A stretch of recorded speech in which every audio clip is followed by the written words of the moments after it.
Good morning, everyone. Today, we are going to be discussing how to crush with a big stack.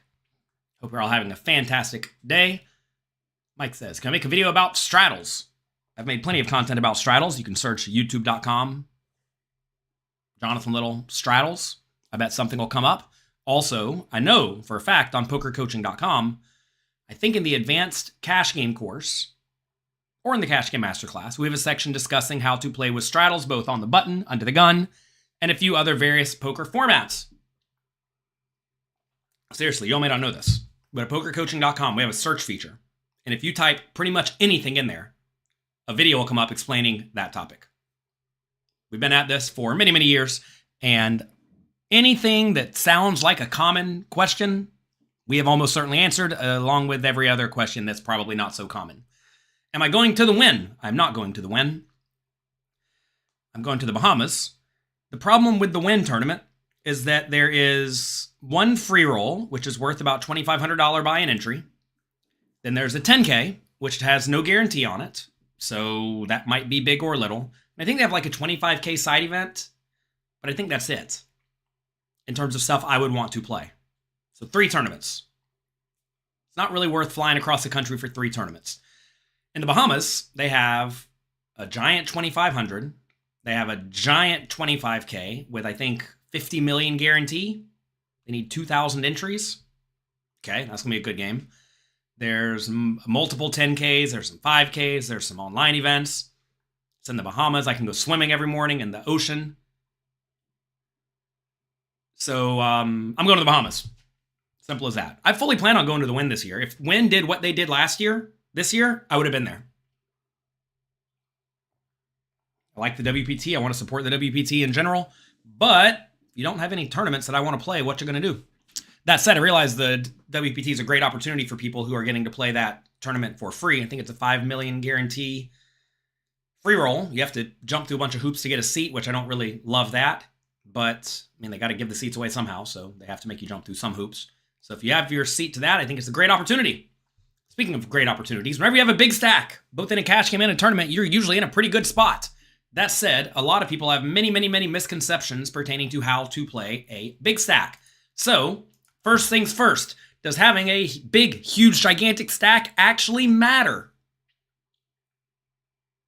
Well, unless there are payout implications, it really shouldn't, because in poker, cash games and tournaments, you are always playing the effective stack depth. If you're sitting in a cash game with 1,000 big blinds and everybody else has 100, you're playing 100 big blind poker. This is not a game where you can risk more than your opponent has and they have to pull out their keys and put their car on the table or put their house on the table and you can't raise them the farm. It doesn't work like that. We're not watching a movie from the 1930s. You're only playing the amount you have on the table. Therefore, if you have 1,000 big blinds and everybody else has 100, you're playing 100 big blind poker. Or if you have 100 and all your opponents have 20, you're playing 20 big blind poker. Do not be confused about this at all. Good morning, Kevin. Kevin's here all the time. He says, don't forget to hit the like and subscribe button. It helps out the channel. Thank you. I appreciate that.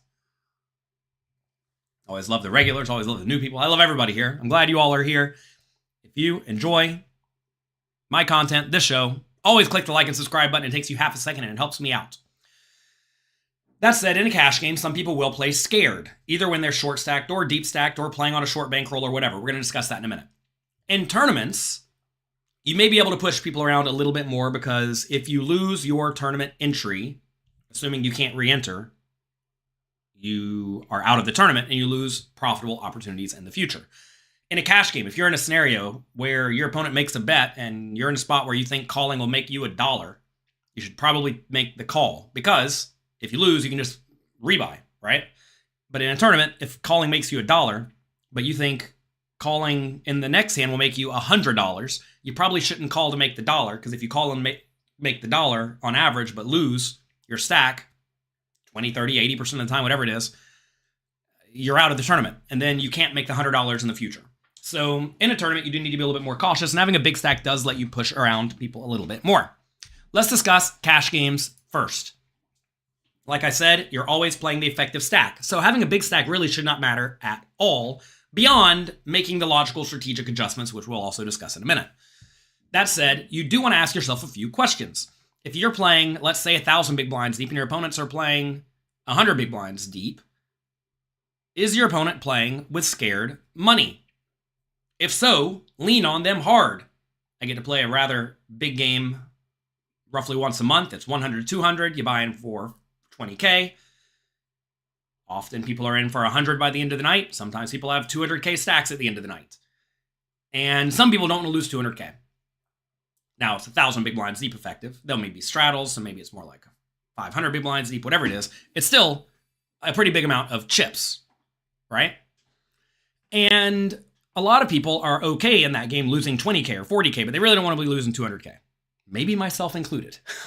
So, in that scenario, if you can lean on your opponents a little bit, you may be able to win more than your fair share of the small pots. That said, be aware that when they do stick around, they probably don't plan to fold. If you put in the 4-bet pre-flop and they don't fold, they probably have something pretty good. And if you bet the flop and they call and you bet the turn and they call, they probably have something pretty good. So having the big stack lets you threaten your opponent's stack, but very often it does not mean you're going to be able to just like blast them off of every hand, because if they have a good hand and they think you're trying to blast them, they're just not going to fold.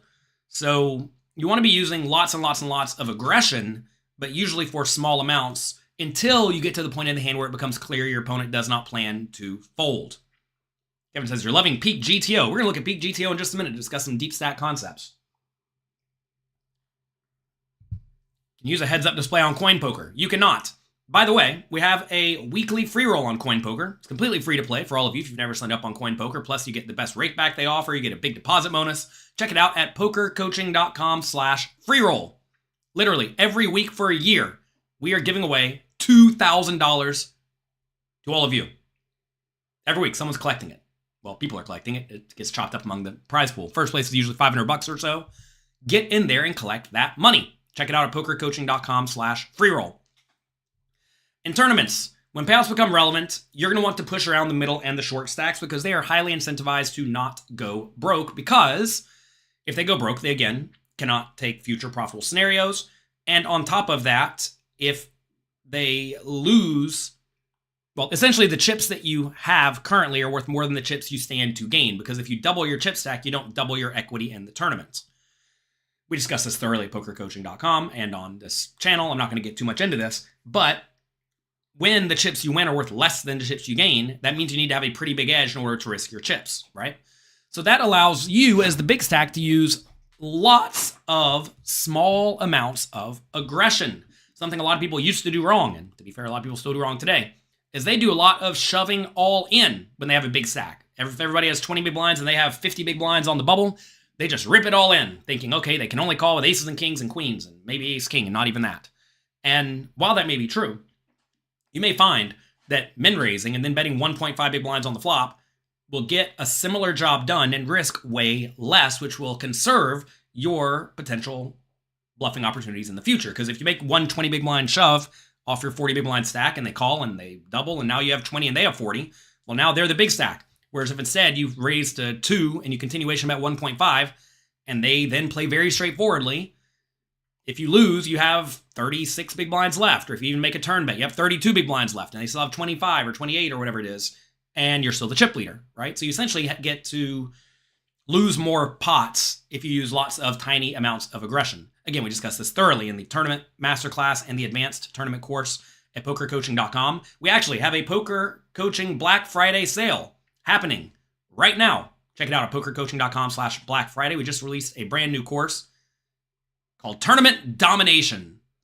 And there are a few spots in it, or a few parts of the course that are very useful when it comes to this. Shannon Shore reviewed all the hands he played in a recent tournament that I think he took second place in. It was a $2,500 buy-in tournament at MGM. It was a big field tournament. And also, Chris Brewer reviews a 25K deep run he made recently, and they discuss this concept a lot. You like to raise at 3 big blinds. Well, do whatever you want. That said, in tournaments, very often you want to be raising smaller than 2-3 big blinds because you want to risk as little as possible because, like we just discussed, the chips you stand to lose are worth more than the chips you stand to gain. And that's especially true if your opponent will defend with roughly a similar range for 2 as they will with 3, which may or may not be the case. People will tighten up to 3 or 4 or 7. But for the most part, you want to be using lots of tiny amounts of aggression. Also, standard is something you need to make sure you're very wary of. Just because your opponents are making a specific play does not mean that you should. You're going to find that most people in most small and medium stakes games are not winning. So if you model your strategy after your small and medium stakes opponents who are not winning, do you expect to win? Well, no, not at all. You're going to find that very often doing something differently than your losing opponents is how you actually go about winning. That said, I think a lot of people get bogged down on pre-flop raise sizing. And when you start to get medium or deep stacked, it doesn't really matter that much. You do need to make sure you're adjusting your strategy. As you raise bigger and bigger, you have to play tighter and tighter, at least in GTO world, because you're risking more to win less, proportionally. So do you want to play fewer hands profitably or more hands profitably? It's up to you. I'd personally rather play more hands profitably. What is considered a tiny amount of aggression? In a tournament, at a final table, if you have, let's say, 50 big blinds and everybody else has 20, if you min raise and the big blind calls and the flop comes and they check, a tiny bet is 1 big blind. 1/6 of the pot. 5.5th of the pot, actually. But whatever it is, 1/5 of the pot. 1.1 big blinds, 1.25 big blinds. Again, we discussed this thoroughly at pokercoaching.com because essentially any bet you make starts to risk your opponent's stack, right? So you don't have to bet 50% pot on the flop to make your opponent's whole stack go in by the river when they're only playing 20 big blinds deep, right? The pot's already 5.5 on the flop. If you bet 3 and they call, the pot's already up to 10 and they only have like 14 left, right? So you can easily get the money in there. But if you bet 1 and they call, the pot goes up to 7.5. On the turn, you can then blast it when you feel inclined for 5 and they call, right? Now the pot's 15 and they have what, 12 left? So you can easily get it in by the river by betting only 1 on the flop. And you're going to find that when you bet 1, your opponents, at least in GTO world, have to drastically overfold to that 1 big blind bet. They cannot defend anywhere near the minimum defense frequency, which has them defending, what, 80% of their range? Nobody defends 80% of their range on the flop anyway. That's going to have them calling all sorts of trash. And when you're in a payout implication scenario, no one wants to check call out of position with trash. It just doesn't work. I'm sure we've discussed this on this YouTube channel somewhere, and I know I discussed it thoroughly in pokercoaching.com. So make sure you check it out. When deep stacked, in general, very, very blanket strategy, implied odds hands go way up in value, and alternatively, reverse implied odds hands go way down in value. Very, very, very important. And post-flop, 1 pair is nowhere near the nuts. You're going to see this over and over again when you're playing very deep stacked. You don't get to check raise top pair very often. And essentially, the stack-off threshold demands you have a much stronger hand to put in 100 big blinds or 200 big blinds compared to, oh no, I just lost my video. Oh my God. I knew I was going to do that. All right, let's see if I can fix this. This thing's been really touchy. Like if I touch this thing at all, the video messes up. Huh.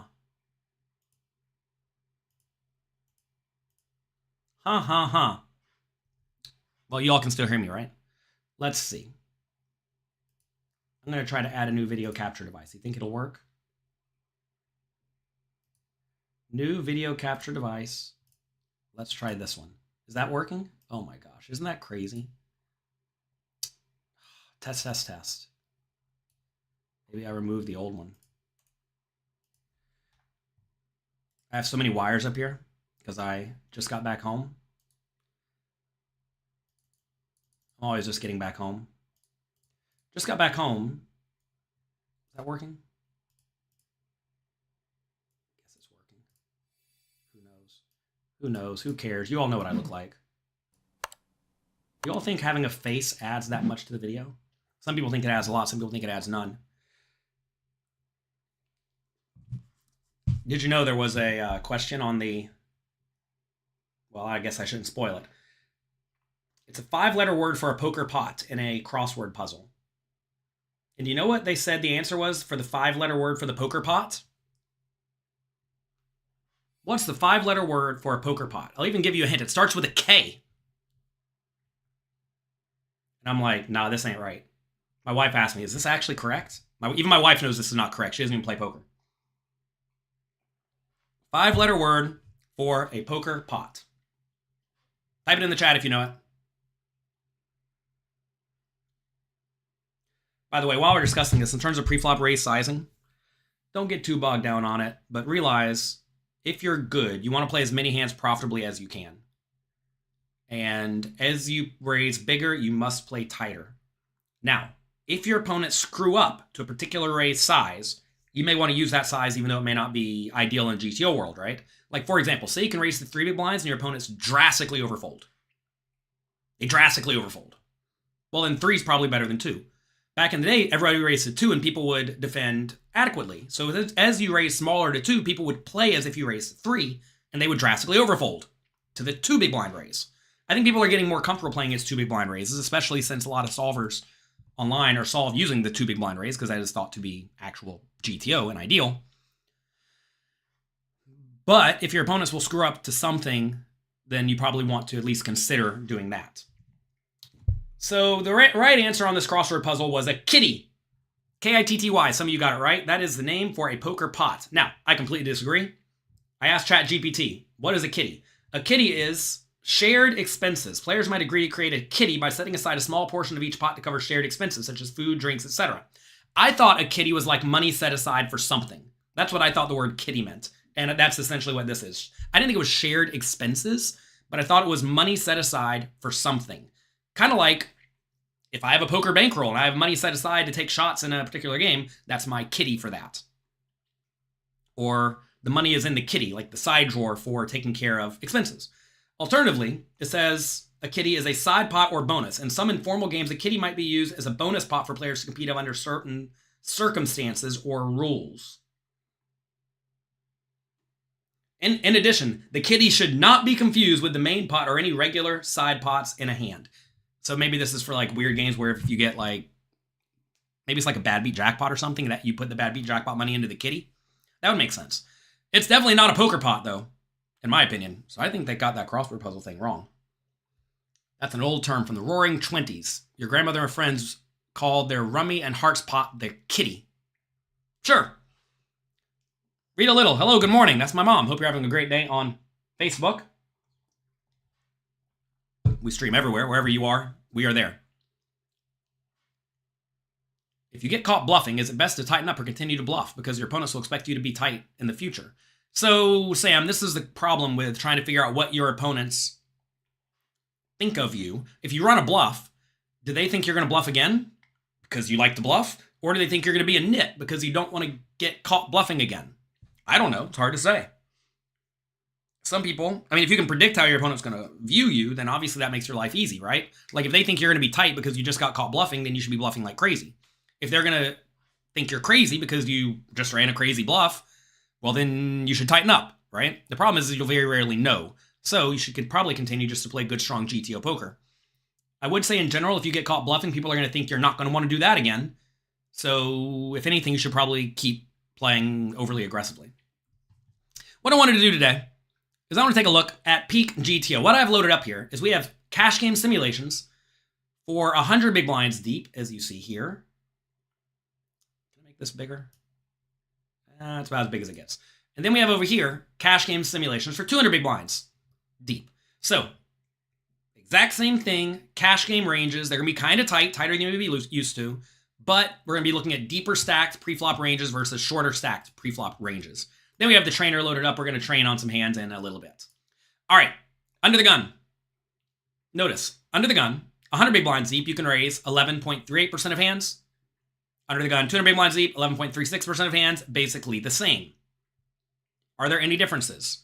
Not really. Notice we have the King 9 suited raising 100 big blinds deep, but really not much of a difference. What about in the low jack seat? In the low jack seat, notice you again have to be quite tight. 200 big blinds deep, you get to play about 16% of hands.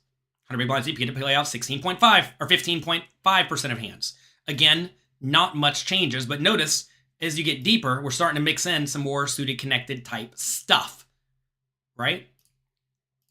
And when we are 100 big blinds deep, some of these high card hands have a little bit more value. Remember what we said?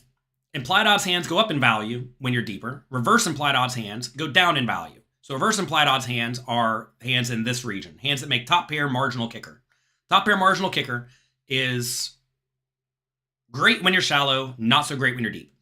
So you're going to find that the suited connected type stuff goes up in value as your deeper stack. So you see Jack 9 suited and 10 8 suited sneaking in from the low jack 200 big blinds deep, whereas King Jack offsuit's getting in 100 big blinds deep, right? What about from the cutoff? 200 big blinds deep, notice lots of suited connected stuff, lots of King X suiteds. So notice 100 big blinds deep, the suited connected stuff is not all in there, right? But we have more offsuit stuff, slightly more offsuit stuff, not much more offsuit stuff. But notice 26% of hand 100 big blinds deep, 28% of hands 200 big blinds deep. So we're getting to play now wider due to being in position, right? As you get deeper and deeper, the positional advantage matters more and more and more. So for early position, not a whole lot changes because you're going to be out of position. You got to be kind of tight. But from later position, you're going to find that you do get to play a little bit wider, often with more suited connected stuff. What about on the button? On the button, you're going to see you get to play even wider. So 100 big blinds deep, you get to play 40% of hands. 200 big blinds deep, you get to play 44% of hands. A whole lot more, right? And again, just like hands kind of on the cusp are getting added. Lots of suited connected stuff, though, in this region. Notice, so this is 100 big blinds deep. Notice the 6-4 suited, 5-3 suited are folding. 8-5 suited, they're played every time. 200 big blinds deep, because they're just better hands, right? You want to play hands that have good implied odds. We do see the 10-8 offsuit sneaking in there, too. A few more King X. It's not that big of a deal. The main thing you want to focus on are these hands, though. What about when someone raises?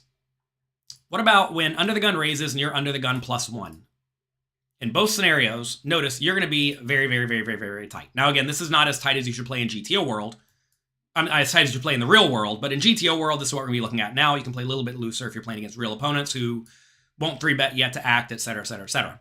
200 big blinds deep, you get to play only 7% of hands. A little bit shallower, you get to play a few more hands. So why do we get to play a few more hands shallower? Well, essentially, as you get shallower, you're going to realize your equity better. Not that it's that big of a deal when you're against the early position raiser. What if you're on the button against the early position raiser? Oops, wrong button. Notice now, on the button, we get to play 11% of hands and 11% of hands. Not a whole lot changes in this scenario. You got to be very tight. In general, the ranges don't change all that much. Notice 100 big blinds deep, we're favoring this ace-X suited 3-bet a little bit more. Whereas deeper, we're favoring just a very mixed strategy. You're going to find that you want to be more and more mixed with your 3-bets, meaning you're 3-betting some and calling some with the same type of hands, as stacks get deeper, because you want to have better board coverage in general as stacks get deeper, because there's more play remaining in the hand. As there's less play, as the stacks are shallower, you just want to have good high cards and good pairs. And if you look at GTO tournament charts, you'll see it really, really favors high cards, like 30 or 40 big blinds deep. Whereas when we get deeper, 200 big blinds deep here, we are just re-raising still a whole smattering of stuff, right? Whereas as we get shallower, we're going to be a little bit more polarized with just our best hands and some blocker bluffs, etc. What about if the cutoff raises? 100 big blinds deep compared to when the cutoff raises 200 big blinds deep. You see now 200 big blinds deep, we're getting to play a lot of hands, about 80 or 20%. We're going to play more hands because we're in position and deep. But notice, again, the type of range that's 3-betting 200 big blinds deep is just all over the place, right? Lots and lots and lots of 3-betting with a smattering of hands. Whereas 100 big blinds deep, it becomes more clearly defined, right? It's just, again, the best hands and the hands kind of at the bottom of playability. Only 20 likes. Well, nobody likes today's show because it's too in-depth. That's okay. I don't mind. Maybe next time we will figure out a way for people to like it more. If you do enjoy today's show, though, do me a favor. Click the like button, click the subscribe button, click the notification bell, click all the buttons. Except for the down button. Don't click that one. This is very important, though. I think something a lot of people get wrong is they think, notice you're playing roughly the same percentage of hands, right? 19 and 20%. But look at how different you are playing 200 big blinds deep compared to 100. 100 big blinds deep, you're calling 10% and 3-betting 9%. Whereas 200 big blinds deep, you're 3-betting 11 and calling 8. So you're getting to 3-bet more as stacks get deeper, and you're 3-betting with just a smattering of everything. Something a lot of people do wrong is they call with roughly this range in green, 200 big blinds deep. But you need to be getting in there, and you need to be mixing it up. You may say, what if I 3-bet and they 4-bet me? It's easy when you use this strategy because you have the nuts up here and you have bluffs down here, right? So say you do 3-bet, say big blind folds, say button 4-bets, or cut off 4-bets. Notice now, you call all stuff that's good, fold all stuff that's bad, re-raise the hands that are the nuts, and you just rip it in. Okay? Notice ace of slow plays. You call aces so you can call slightly wider. What about 200 big blinds deep, though? It's going to get a little tricky, because now, if you 3-bet, cut off 4-bets, notice now, you don't really get to 4-bet very often, which is a little bit confusing to people. So notice, you're 4-betting 2.5% of hands, 100 big blinds deep, and you're putting it all in. But now, when you're deeper, really only aces and kings are good enough to quote-unquote get it in, right? All these hands down here are bluffs. If you do 4-bet, notice they make it 24, you're clicking it back kind of to something like 50. If they rip it all in, notice even ace-king is mixing, right? And we see that all the way down to 8s is calling, but notice we are not actually 3-betting, or not actually 4-betting the 8s, like ever, right? Basically never, 3% of the time. So for all practical purposes, our 5-betting range is aces and kings, and ace-king.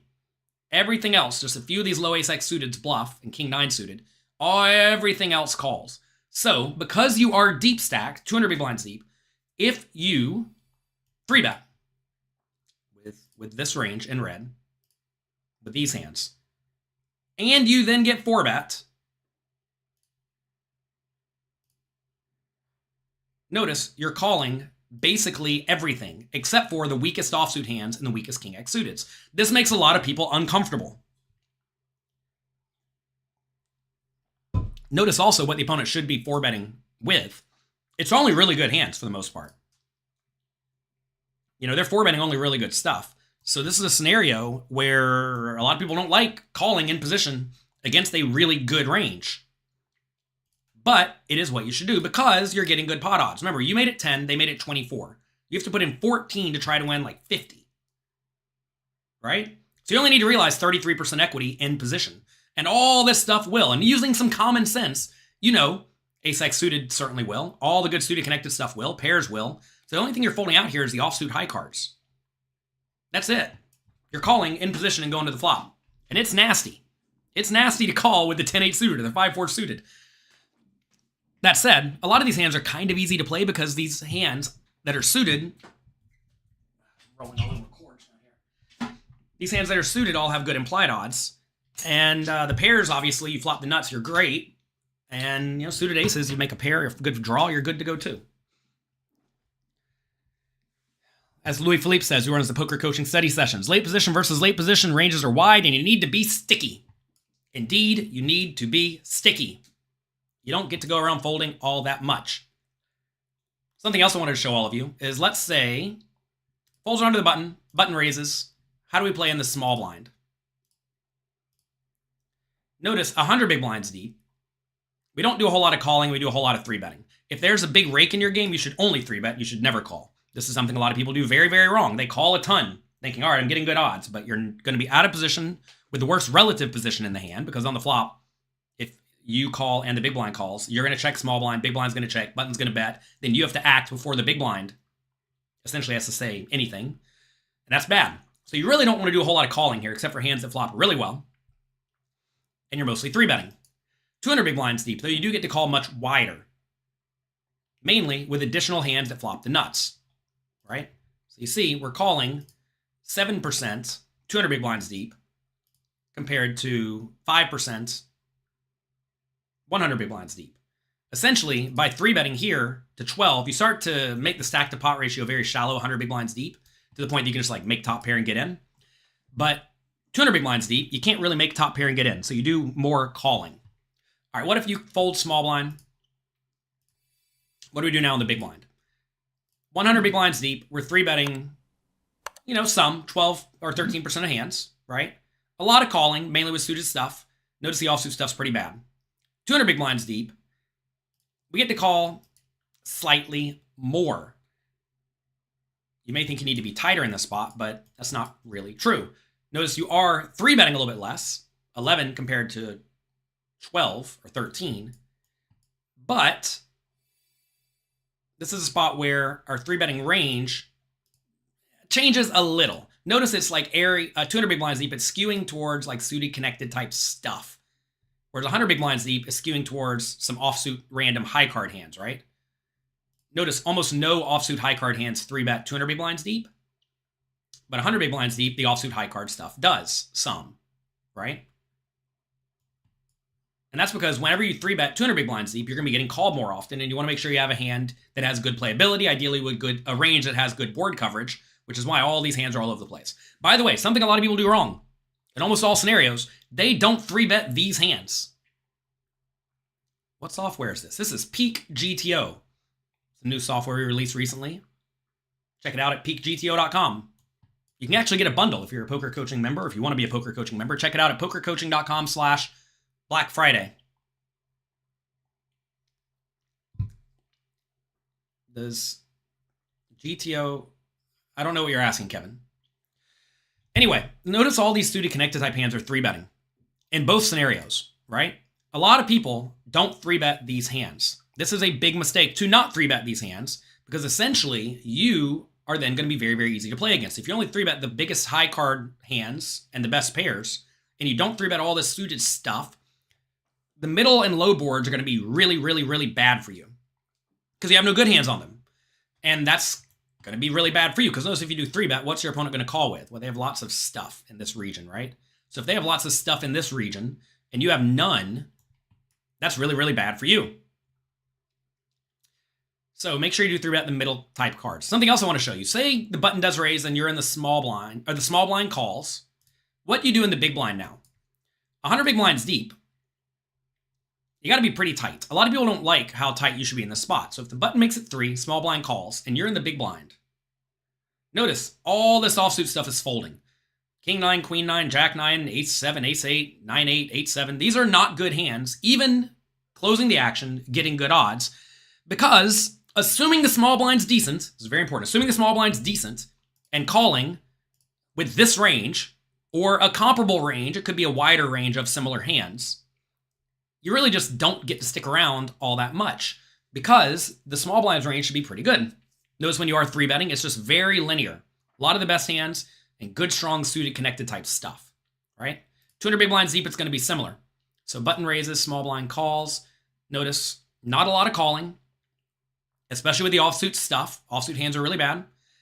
And again, 3-betting just a good, strong, linear range for the most part, although we do have some more suited, connected type stuff. This is a spot where a lot of people call too wide. They think, all right, I'm getting better odds, so I can call wider. And it's true, you are getting better odds, but your equity realization is going to be worse because small blind has a pretty good range. Again, if they're decent, if they're calling all sorts of trash, this is not true. But if they're calling reasonably as they should, you need to make sure you are playing logically. Do I have a webinar after this? Didn't look at my calendar. Oh, we don't. Good. That means we can go through the trainer some. Okay, what I want to do now is I want to use the Peak GTO trainer to go through some spots. What I've loaded up here is I have the cutoff raises. We're on the button, 100 big blinds deep, in a cash game. We could play wider ranges if we were in the tournament, 80 big blinds deep. We'll do this for a while, though, and we'll see what we're looking at. Louis Philippe says, the drill of the day is amazing, with Justin Saliba and Jonathan Little explaining why the solver does what it does. Yeah. I mean, that's definitely check out the drill of the day. We have that section right here. Let's see what's new. You guys want to go through a drill of the day real quick? Let's see if we can do that, if I can make this function properly. Justin Saliba, playing suited connectors. Oh, no, let's do this. How to play when you have nothing. I want to know how to play when I have nothing. Everybody wants to know that. Let's go through a drill of the day real quick. 25 big blinds deep in the tournament. Folds around to us. We have King 5 suited on the button. What do we do? Fold, call, min raise, all in. Hopefully you know this one. This is going to be a min raise. Min raise 100% of the time. That's just good, strong poker. Big blind call. Flop comes 9, 6, 2. Big blind checks. What do we do now?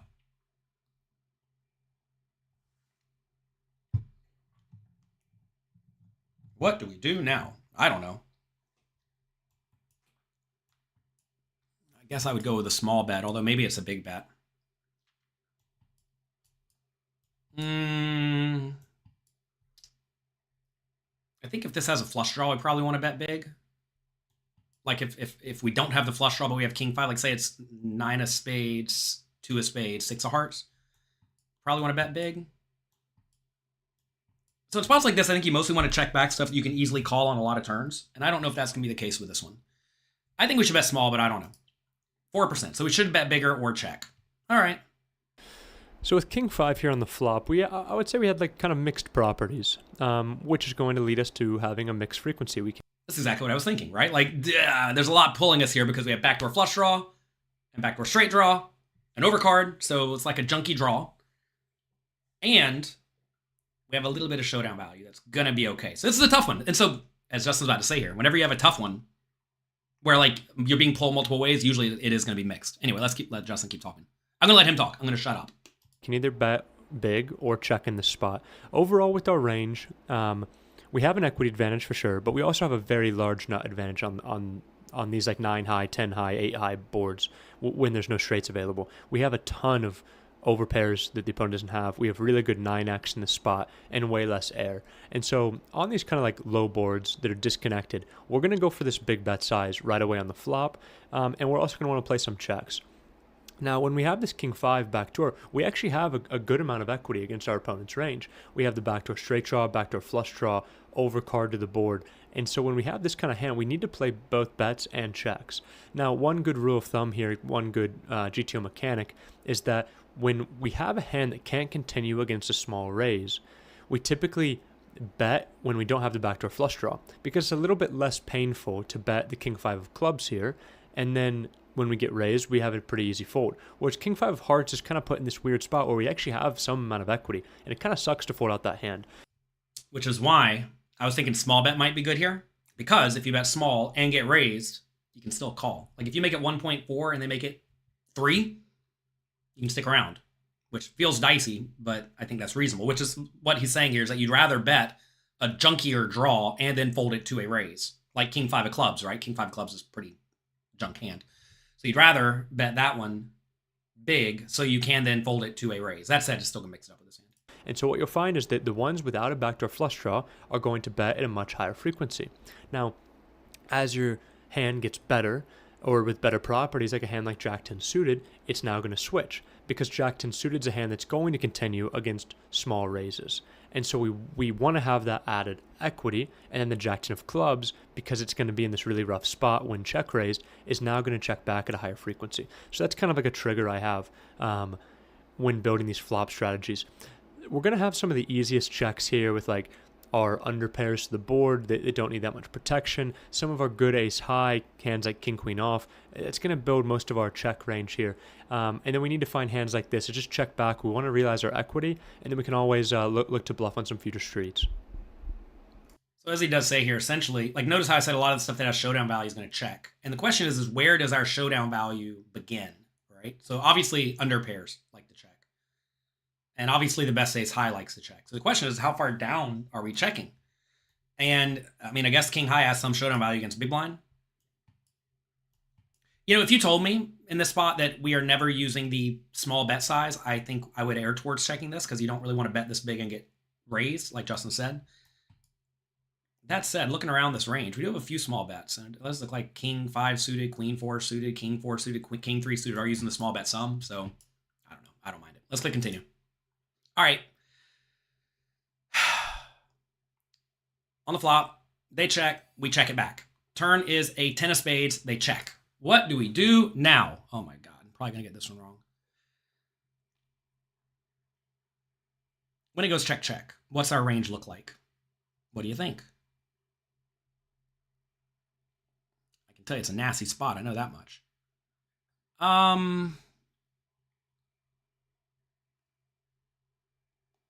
Kind of like on the flop, we want to have some really, really good draws and really, really junk draws. You have to be careful betting really good draws here, because you don't want to bet the good draws and fold to a raise, right? So I think you want to have some junk draws. And I guess this is a reasonable junk draw to have. So, I don't know. You can't continue applying credit pressure because we didn't bet the flop. It went check, check on the flop. I think we got to try to bluff here to try to make him fold like a 6 or a 2 by the river, or ace high by the river. And if we bet the turn, we got to go for it on the river. So if we bet 3 and he calls, pot's going to go to 11. We're going to have a lot behind. Oh man, I don't know. I don't know. I don't know. And look, you got to realize, even though I play around with this thing a lot, I still don't know definitively. I think check feels like the easy play. The problem, though, is that I think on the 10 turn, we lose a decent amount of showdown value in general, plus they're going to bluff the river a lot. So look, a few things are pulling me here, right? I want to bet big if I'm going to bet, I think, because I want to bet 5.5 so I can then jam the river and get stacks in. If we bet 3.3, I think we're going to have a rough time jamming the river. I don't know. I'm going to go with... I'm sure we're supposed to mix here, I imagine, but I think in general, stuff like King X and Queen X, like Queen 4 suited, is going to want to bluff here a lot as like a low equity bluff. So my question then becomes is, do we have so many of those to the point that we should be checking some of them? We probably should. Can we bet King 5 of spades here? Like, I don't even know. Maybe we're supposed to check back King 5 of spades because you don't want to bet that and get raised. I don't know. I'm going to go with the big bet, but I don't like it. 3.4%. All right, a lot of check. Some this bets. is a tough turn spot. Now that we played the check and the opponent checks, they should check to us at a pretty high frequency here. On the 10... Pulse. Look at this. So when we are betting big sometimes, but also the 1.4 is used. I suppose the idea we're not going to be jamming river. We're just going to bet big on the river. Lots of checks though. So take a look at this though. Notice the Queen 5 on the turn and Queen 4 and King 4 and King 3 are betting more often, which is what I said, right? Because we are going to have a lot of hands like this. Also notice King 8 and King 7 and Queen 8 and Queen 7 are betting the turn a ton because they have a gut shot and can still fold to a raise, right? So essentially what it amounted to here is that we had too many bluffs like this to the point that we wanted to bluff all of them. But notice like the Queen 4 and the Queen 5 are betting almost every time, and King 4 and King 3 are betting almost every time. So again, if this is a spot where you erred towards betting, I don't think it's like bad. I think if anything, in tournaments where you can make people overfold compared to the straight GTO strategy, I think it's a pretty good spot to go for the bluff because I think people overfold here. Don't tell anybody this. I probably overbluff this turn. An overcard to the board. The board does change, right? A straight becomes available, and we turn a lot of new top pairs. So the big blind, if they're a good player, is going to play a pretty high check frequency. Now, when that's the case, they still have all their air, or a large amount of air in their range, right? Because we played check on the flop, they didn't have the chance to fold it, and then now they check. So because they have so much air, we still have an equity advantage here.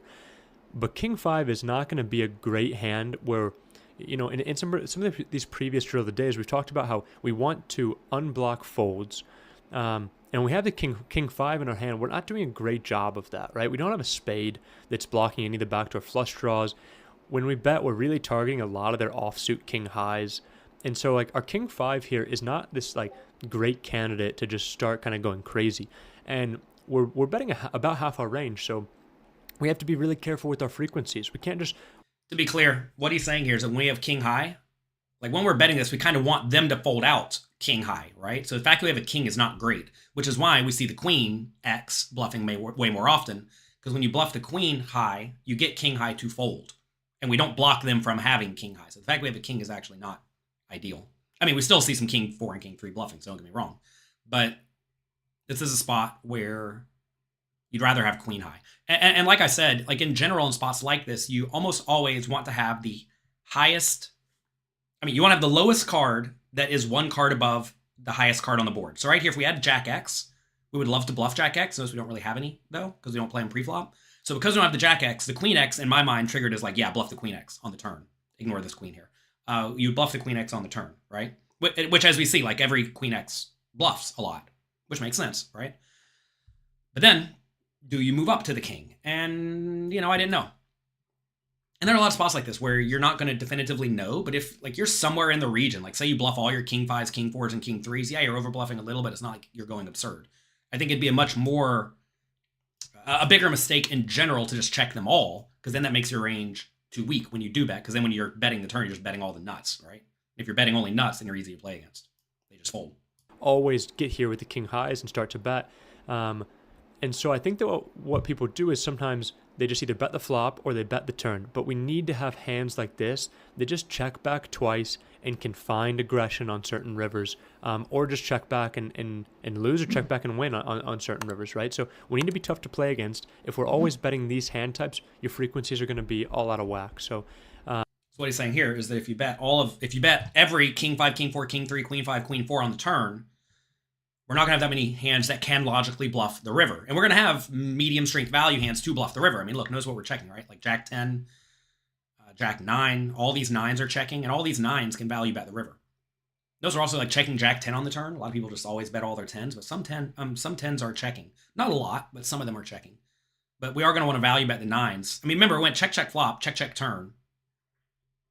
We're definitely going to value bet a 9. So because we have lots of the 9s that will value bet the river, we need to have some bluffs, right? And if we bet all the king 5 and all the queen x, or all the king x and all the queen x on the river on the turn, we don't have any of them when we get to the river. Also notice here, like 5-4 suited is not bluffing at all on the turn. Like it's a gut shot, right? If I had to guess, Jack 8's going to do a lot of checking. Yeah, notice Jack 8's doing a lot of checking. Notice Queen Jack's doing a lot of checking. This is what I was saying earlier on the turn, like how you don't want to bet draws that have to fold to a shove. So you see, these are actually doing a pretty good amount of checking, even though they are, call them good draws, right?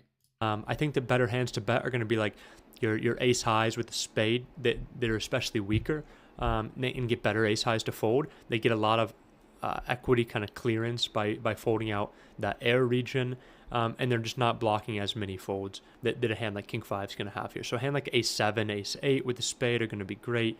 Some of your queen highs with the lower card that unblock less offsuit folds, those are also going to be quite good here. And then most of our checks, the most intuitive checks, are going to be those marginal hands, those under pairs, those maybe a weak 10. If you ever have a 9 here, this would be a totally good spot to go for the check. Ooh, look, Justin got something a little bit off here. He says weak 10s are going to do checking, but notice here, you don't have any weak 10s. What is the weakest 10 on the turn? It's Jack 10.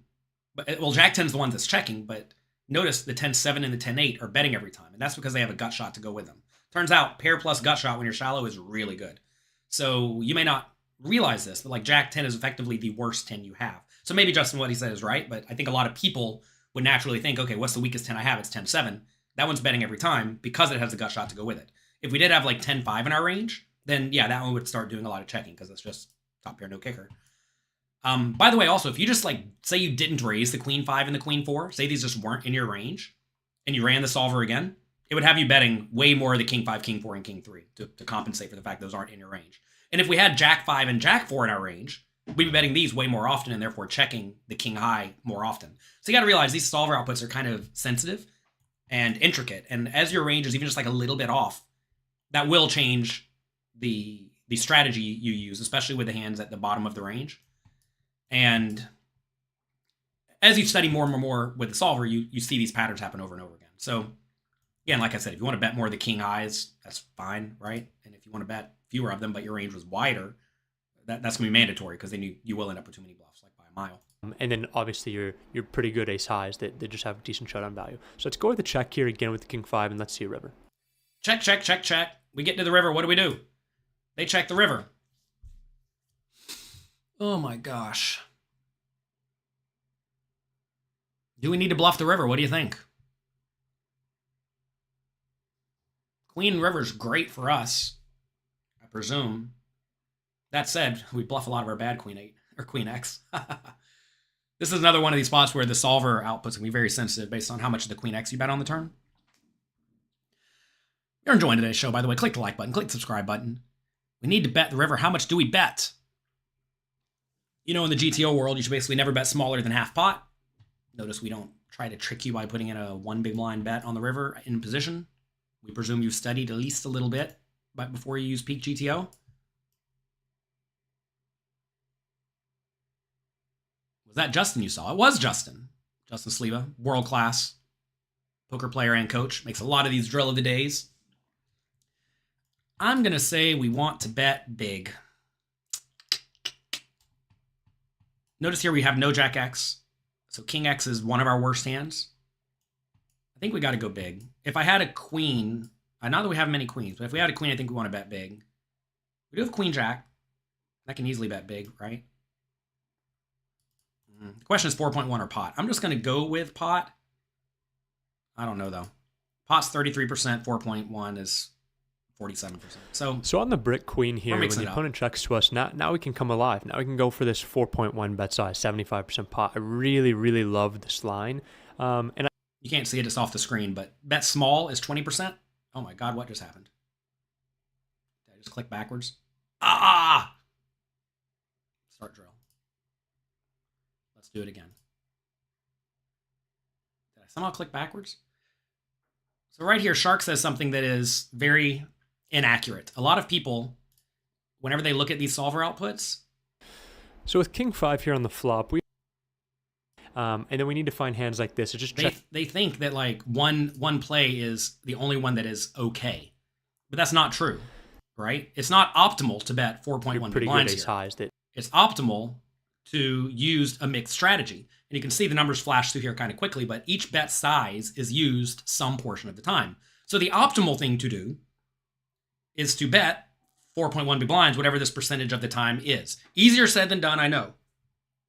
But you should be using mixed strategies in this spot. And I think I would have used either a half pot or a pot size bet in general. I would have tried to simplify this here if I'm trying to do this in real time, and I would have naturally put the King 5 into the big bet size. But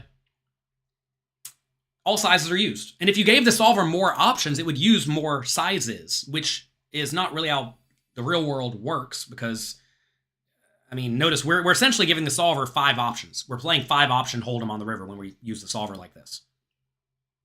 We're not playing all bet size options. If we gave the solver every bet size option, it would use all the bet sizes with the bluffs. All the bluffs, or the majority of the bluffs, are going to be mixing hard, with your value hands often being put into one bet size or the other, the main type of bet size, because the best hands want to bet big typically, and the weaker value hands want to bet smaller. Anyway, I clicked 5.5, and that's 30%, 46% small, 20%. So on the brick queen here, when the opponent checks to us, now we can come alive. Now we can go for this 4.1 bet size, 75% check pot. I really, really love this line. And I think it's a unique line that most people aren't so comfortable playing. You know, you have King High and you want to put money in the pot, but this is why this check back twice line can be so good, right? Because most people just don't have bluffs here. They don't have hands that get here to the river and they can come alive and be aggressive and make a lot of better hands fold. And now we actually have very pertinent blockers. Obviously with the king, we're blocking their king jack, their big trap that they can have here. And our 5 does a fine job. So now on the river, when we go for this kind of medium bet size, we're really just targeting ace highs, better king highs, as well as some 6x and some low pairs, some 2s and some 6s. So I think that when we get here in this line and we go for this medium bet, it's going to work extremely well. This is a line that I wanted to show you guys because I think that it's not taken nearly enough. And if you really want to be tough to play against, you have to have bluffs in this kind of line. And I genuinely think that on this kind of run out, the opponents aren't going to fight hard enough with a 2, with a 6. They're not going to check raise you enough. How many times have you seen in your games the out-of-position player check twice, and then all of a sudden they're like, let me check a third time and go for a check raise with value? Everybody typically puts too much money in with their value hands, and so this line as a bluff is just going to print. And if you think about how this spot operates, if you would have bet the flop or bet the turn, you're getting them to like check raise you with certain hands, right? They're going to continue and feel a little bit stickier in spots where we end up having to either bluff at a huge pot or we have to fold out our equity.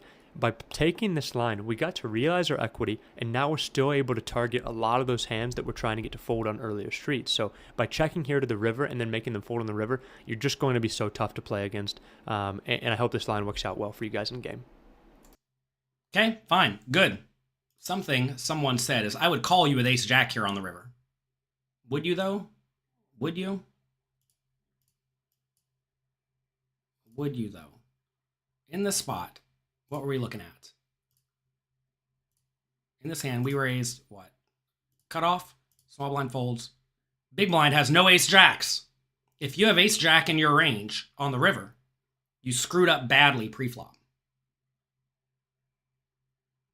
So if you say you would call with ace jack, it means you have not studied pre-flop well at all because you have literally no ace jacks in your range. Now, how did Jonathan Little know if you play well you have no ace jack in your range? The answer is I've studied at least some. So notice, you don't have any ace jacks, so you can't call with the ace jacks. This is your pre-flop range, by the way, 25 big blinds deep. All right, let's go back and study a little bit 100 big blinds deep. I wanted to take a look at a few of these spots. 100 big blinds deep. In a cash game, we're going to be using kind of tight ranges. We're just going to use this trainer a little bit, and we see where we get. Facing a raise, can we call? Can we 3-bet? Ace-Jack was just an example of ace-high. Well, ace-Jack is a good hand to call with because it blocks the king-Jack and the queen-Jack, right? So ace-Jack would be a good hand to call with. I agree, but you don't have it. We can actually go through here. What was the flop? 9, 6, 3? Is that what it was? Check. Check. Turn was a 10 of spades or something like that. Turns a 10 of spades. Check. Notice we have those hands betting a little bit. Check. River was a queen of diamonds. You want to know what should they call you with on the river. You can obviously go through here and look at this. So they check the river. You bet 4.1. Notice again, here's these kings 5s, queen 5s, betting every time. They bet. What do you call with? Do you call any ace high? Notice, no, you do not. All your ace high folds, all your king high folds. What do we call with? We're calling with any pair, pretty much. Any pair is good enough to call, except for the absolute worst pairs. So 5-3 and 4-3 are folding against the big bet. Pretty much everything else calls, though. So notice all the queens call, of course. All the 10s, if you have them, call. Notice you don't really have a lot, though, because you bet a lot of them on the turn in the river. All the 6s call. At least most of the 6s. I would exploitatively call pretty wide here, I think. But anyway, this is a spot where you have to realize you can't say I'd call every ace-jack because you don't have any ace-jack. And notice you don't really want to call the ace-2 because the ace-2 doesn't have the jack blocker. I mean, you can take a look here. Like, hands with a jack are like not folding if they have a pair, ever, right? So we see like jack-3 always calling. Whereas we see 5-3 folding a lot because jack-3 blocks. Not just because it has a better kicker, because it blocks the nut for the opponent and the queen-jack for the opponent. Okay? King 8 suited. Call, 3-bet, fold. Probably mix it up. We 3-bet 72%. Little crushing with not so little of a stack. LOL. Ace-6, fold. We'll get to a flop eventually. They raise. You want to try to call this one? Sure. 0% call. Ank. How about 7s? Call, 93%. Give us a flop, please. Does the chart say you can bluff raise with Jack X? Yeah, Jack X should be a lot of your bluffs, clearly. I say clearly. On the river, what do we bluff raising? You want to block the 8-7, and you want to block the Jack. So you want to have a Jack, an 8, or a 7 to bluff. So you see King 8 bluffing. Jack 8's the nuts. Jack 7 bluffs. Jack 6 is turning into a bluff, blocking the straight and the super nut. Jack 4 is bluffing. Not a lot of bluffing, but a little bit, mainly with those hands containing an 8 or a 7.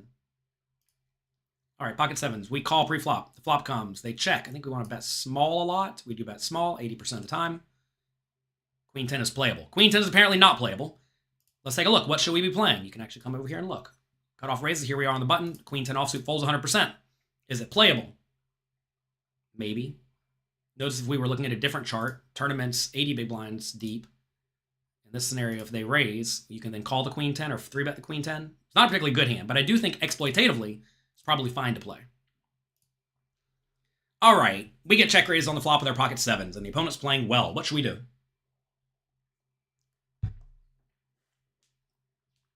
Why do you call with king 3? King 3 blocks king jack, and it has a pair. Anyway, study this stuff, everyone. This is all over Peak GTO. Check it out, peakgto.com. Obviously call 7s or re-raise. Haha. Turn aced, and they pot it. Disaster. Oh my god, I've had so much brain fuel. I'm ready for the day. I'm going to be making a lot of drill of the days. Poker coaching quizzes. I'm writing a new book.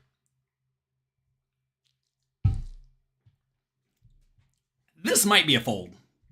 Now look, I get that you should normally call when you have the gut shot. I fully understand this. But they're betting huge. That's the problem. And our 7s kind of block some draws. I'm going to say fold, but this might be too tight. I don't know. Fold 43, call 55. And look, you can actually come down here, click this little button. Can you see it? You can click this little button here. And it will, with any luck, bring up the simulation. I would have folded in practice. I think most people are under bluffing in that spot when they check raise, flop, and then blast turn. All right, so let's take a look at this here. What should we continue with? Notice all the overpairs are folding. And like I said, sevens is only considering a call because it has the gut shot, right? Notice we just have to do a lot of folding here. Obviously, if we have an ace, which is an ace with a flush draw mostly, or ace with a gut shot or something, we're never folding. King highs, all these are flush draws. We're not folding a flush draw very often. Look, actually, you should be mixing folds with some flush draws, which is kind of weird. But, I mean, against the pot in position, you're just not getting good odds, right? So, look, you have a lot of ace-x. This, again, goes back to fully understanding what your range looks like, right? Kind of like in the previous scenario where, in Justin's hand, where I was like, I didn't know if the king high or queen high should be bluffing. And I didn't even know if we have jack high in our range, I know that should be bluffing, right? Here, if you know you have a lot of ace high in your range, this is okay for you, right? If you have almost no ace highs in the range, though, then this is a spot where you have to call way wider with weaker stuff, right? How's this different from GTO Wizard? The main difference is that the simulations are ran by the best poker players in the world and not software people. Justin Saliba, Chris Brewer, Brock Wilson, David Peters, they've all contributed their simulations that they have used to crush the biggest games to peak. And we have a lot of exploitative stuff coming as well that they use to crush the games. Also, it's way cheaper. I think if you get GTO Wizard and you have like all of their stuff, it's like $250 a month or something. We're a lot cheaper than that. I'm not trying to gouge all of you over here. And I want to make sure you have access to everything. Nothing's more frustrating than signing up for something and then being said, sorry, you got to pay more money. Sorry, you're already paying us $100 a month. You need $150 more. It's made by high stakes pros instead of engineers. That is correct. And we're continuously adding a whole lot of new stuff to it. Also, we have drills of the day featuring, me and a lot of the other coaches with a lot more to come. Anyway, should the opponent bet the flop very often? What do you think? Do you think the opponent should bet the flop a lot on 6-5-3 or not? Take a second, think about it, type it in the comment section. Which seat doesn't have ace high in its range? Well, both have ace high in its range. So far, we have a lot of drill of the day from me, Justin Saliba, Brock Wilson has a lot coming, David Peters has a lot coming. Anyway, this is the program that we've all used for a while, and I'm excited to be able to bring it to all of you. No, the opponent should not bet the flop very often. I agree. Let's see. They should actually check close to 100% of the time on the flop. Why should they check close to 100% of the time on the flop? Notice their total equity here is 47%. We have a lot of new charts coming up very soon, too, that we're going to be releasing. I've been testing it on the back end a lot. I'm excited. I'm excited to be able to push out a lot of new updates for all of you. This is a spot where they should check the flop almost every time because they're not favored. They don't have an equity advantage, and they're out of position.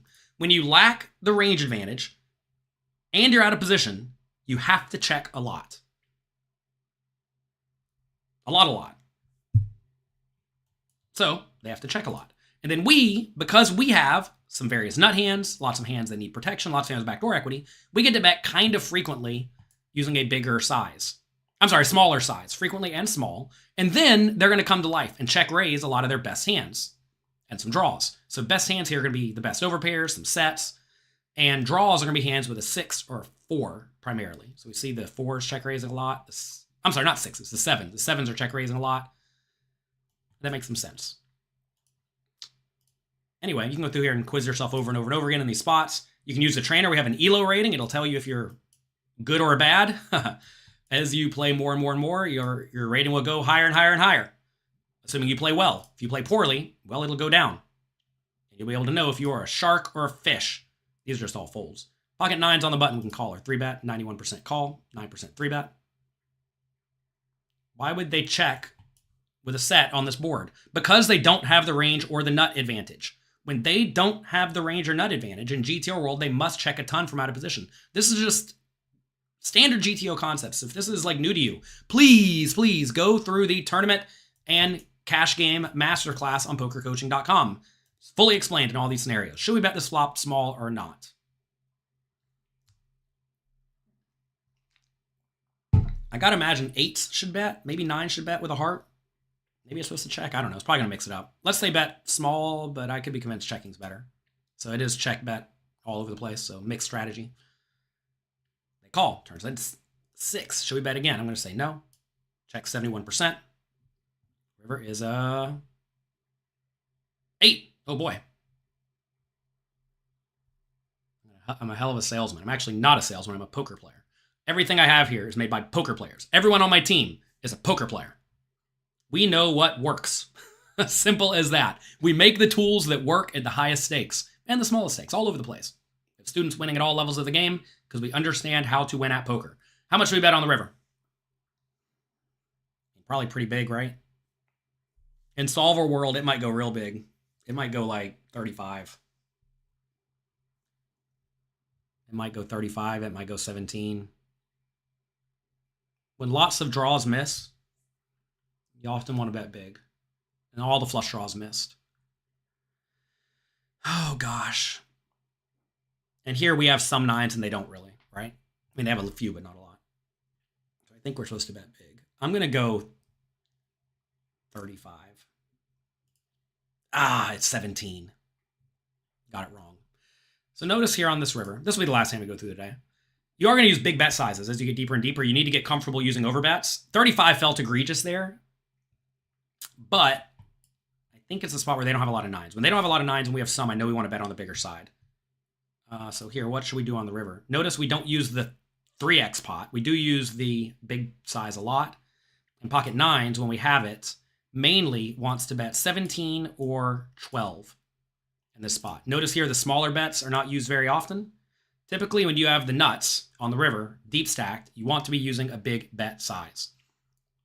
Also, saying 1.5x looks bluffy is not really what the solver is concerned with. In this spot, the solver is concerned with being balanced, and it wants to get as much money in the pot with your good hands as it can.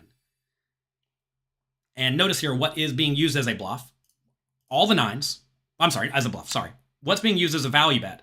Lots of 9s, a little bit of 4s. 4s are effectively nuts. So I would have not so that's mostly using the 11 big blind bet, which makes sense. I'd mostly use 12 with the 4, so that makes sense.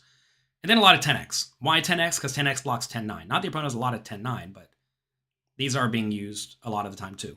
Also notice, very important on the river. Take a look at this. A lot of people look and say, okay, bet with a lot of 10s. But no, you don't bet with a lot of 10s. You bet with a lot of 10s that don't have spades and hearts, mainly don't have hearts. You don't want to have hearts to bluff the river. Why do you not want to have hearts to bluff the river? Well, when you have hearts, it's less likely that they have hearts, which means it's more likely they have some sort of a value hand. Which is not good for you when you're bluffing.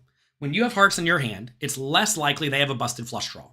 It's more likely they have a value hand. So if they have a value hand, you don't want to bluff nearly as often. So notice all of these hands that are bluffing a decent amount of the time on the river don't bluff nearly as often when they have hearts, and the same thing goes for spades to some extent. Because spades are backdoor flush draw you'd like them to have. Does the 9 impact our bet sizing all that much? It looks like we're using the 11 bets. I mean, we're using the 11 bet size without the hearts, bigger with the hearts. Because when we have the heart in our hand with the 9s, it's less likely they have the busted draw. We want them to have something, right?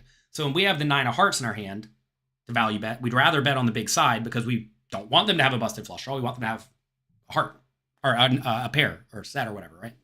Pretty cool. Neat spot where I think a lot of people would naturally never use this big bet size or even this big bet size. But you should be using it. Also notice you're basically never betting tiny on the river. This is a river where when the river contains something like a 4 straight, you want to be betting pretty like polarized, right? Either really good hands or garbage. So notice these tiny bets are basically never used. And that's because you don't want to be value betting like 1 pair in the spot. I mean, what is value betting here? It's like 2 pair, a little bit of 2 pair and bluffs. I would just like check these, right?